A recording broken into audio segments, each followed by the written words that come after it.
Когато чуем думата тероризъм, в главата ни веднага изникват конкретни образи и събития. Но днес няма да се занимаваме с историята на тероризма, а с нещо по-фундаментално – с самата дума. Нека се задълбаем в това, защо дефинирането на този термин се оказва толкова голямо предизвикателство. Всичко се променя след атаките от 11 септември. Изследванията в областта на тероризма буквално експлодират. Както ясно се вижда от тази графика, огромен прилив на финансиране и научни трудове просто залива областта. Изглежда, че всички искат да разберат този феномен. И точно тук става интересно, защото въпреки този изследователски бум, един от водещите експерти в областта, Марк Сейджман, излиза с едно, доста шокиращо твърдение. Той казва, че всъщност областта е в застой и не постига никакъв реален напредък. Това е изключително сериозно обвинение. И така, как е възможно и двете неща да са верни? От една страна, огромен скок в изследванията, а от друга страна, обвинения в пълен застой. Това е загадката, която ще се опитаме да разплетем днес, така да се каже слой по слой. И така, като започнем да белим лука, първото, на което се натъкваме е, нещо съвсем основно. Оказва се, че всичко се свежда до фундаменталното предизвикателство да се каже какво всъщност е тероризъм. За да добием представа за мащаба, нека погледнем този факт. Още през далечната 1988 година едно единствено, но знаково проучване открива цели 109 различни академични дефиниции на тероризма. Само си представете, става дума за тотален хаос. Никога не е имало едно общо универсално прието определение. И това, разбира се, ни води до една много известна фраза, която обобщава целия проблем. Терористът за едни е борец за свобода за други. Причината е проста. Думата тероризъм е силно натоварена, тя е негативна и, което е по-важното, тя е политически инструмент. Ето как работи това. Терминът се използва напълно субективно, в зависимост от политическата гледна точка. Терорист е етикет, който лепим на враговете си. В същото време нашите съюзници, които вършат абсолютно същото, са борци за свобода. Виждате ли как фокусът се измества? От самото насилие към предполагамата кауза зад него. Нека не забравяме, че Нелсън Мандела в продължение на десетилетия е бил в списъците с терористи. Добре, но има ли изход от тази бъркотия? Може би, нека разгледаме една потенциална промяна в мисленето, предложена от ученият Антони Ричардс. Тя може да ни помогне да видим нещата доста по-ясно. Предложението е следното. Ако просто сменим гледната точка. Ако спрем да се фокусираме върху причината, върху каузата за борбата и вместо това се съсредоточим изцяло върху начина, по който се води тя. Тоест, да преминем от въпроса «защо някой се бие» към въпроса «как се бие». И така, какво означава да гледаме на тероризма като на метод?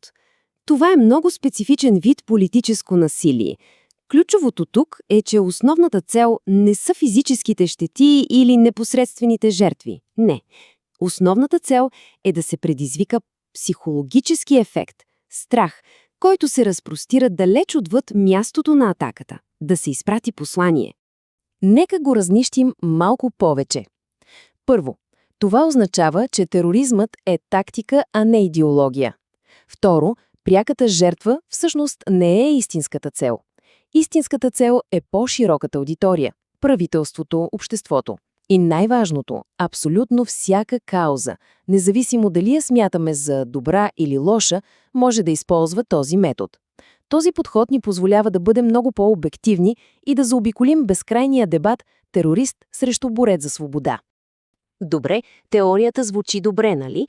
Но как работи това в реалния свят с всичките му сложности? Нека подложим този подход на изпитание, като използваме за пример най-изчерпателната база данни за тероризъм в света. Става въпрос за глобалната база данни за тероризъм, или GTD.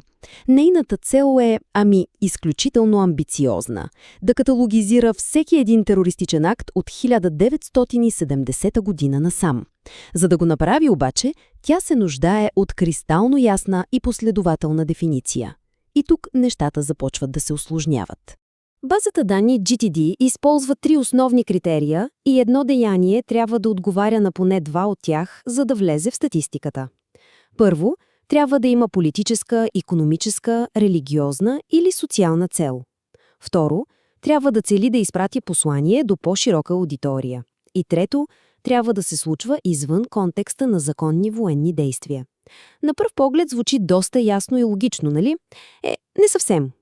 И ето я първата пукнатина в системата. Както изтъква ученият Гари Лафри, всичко се обърква още при термина «незаконна сила и насилие». Какво точно означава това? Хайде да си представим следното. Атака срещу тръбопровод или лаборатория. Ако няма пострадали хора, това тероризъм ли е? Ами, ако се е предполагало, че сградата е празна, но по трагична случайност вътре е имало човек и той е загинал. За анализаторите, които събират данни, границата между насилие срещу хора и срещу собственост може да бъде, невероятно размита. А ето и второто голямо предизвикателство. Дефиницията изисква деянието да е извършено от недържавни участници, но и тук нещата не са никак прости. Какво точно означава недържавен участник? Например, ако едно правителство тайно под масата финансира и въоръжава дадена групировка. Когато група като ИДИЛ се самопровъзгласи за държава и започне да изпълнява държавни функции, събира данъци, поддържа пътища. Разграничението между държавно и недържавно насилие често е изключително сложно и силно политически оспоравано. И след всичко това сигурно възниква въпросът: добре де, защо всичко това е важно? Защо трябва да ни интересуват тези академични и аналитични главоблъсканици? Защото, и това е наистина важно, начинът, по който дефинираме тероризъм, не е просто някаква академична игра на думи. Този етикет носи огромна тежест в реалния свят. Той оформя закони, той оправдава войни, той влияе на общественото мнение по един изключително силен начин.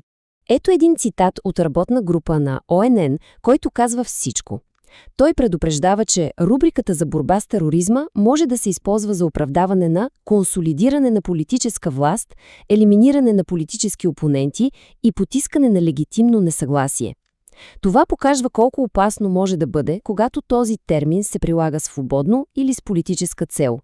В крайна сметка, разбирането на цялата тази сложност зад една единствена дума ни дава нещо много ценно. Дава ни силата да мислим по-критично за това, как тя се използва или злоупотребява в света около нас. Това е инструмент за по-добър анализ на новините и политиката. И така, оставяме ви с този въпрос за размисъл.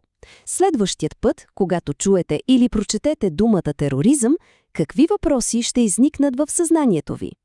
Какво всъщност ще се крие зад този толкова натоварен етикет?